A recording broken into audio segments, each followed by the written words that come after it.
પ્રાકૃતિક ખેતી વિષયક તાલીમ શિબિર યોજાઈ। બનાસકાંઠાના દાંતીવાડા તાલુકાના નાદોત્રા ગામે કૃષિ સખીઓની પ્રાકૃતિક ખેતી વિષયક તાલીમ શિબિર યોજાઈ। કરસનભાઈ માળીએ પ્રાકૃતિક ખેતીની સંપૂર્ણ જાણકારી અને માર્ગદર્શન આપ્યું। અમને અહીંયા 3 દિવસથી તાલીમ આપવામાં આવે છે। પહેલા તાલીમમાં પ્રાકૃતિક ખેતી વિશે અમને 3 દિવસથી આ શીખવાડવામાં આવ્યું। બીજામૃત, જીવામૃત, ઘનામૃત, આચ્છાદન, ભેજ અને સહસજીવારોહણ વિશે શીખવાડવામાં આવ્યું।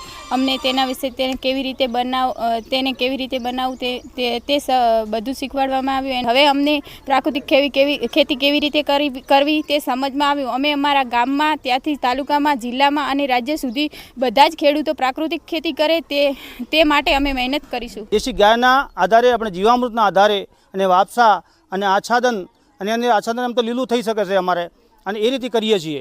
અને જીવામૃત અને ઘન જીવામૃત ડીયુબના રૂપમાં આપીને કર્યું તો એમાં બહુ સારામાં સારું ઉત્પાદન આવ્યું છે। અમારી તમામ માહિતીથી અપડેટ રહેવા માટે જોડાયેલા રહો S9 ન્યૂઝ સાથે।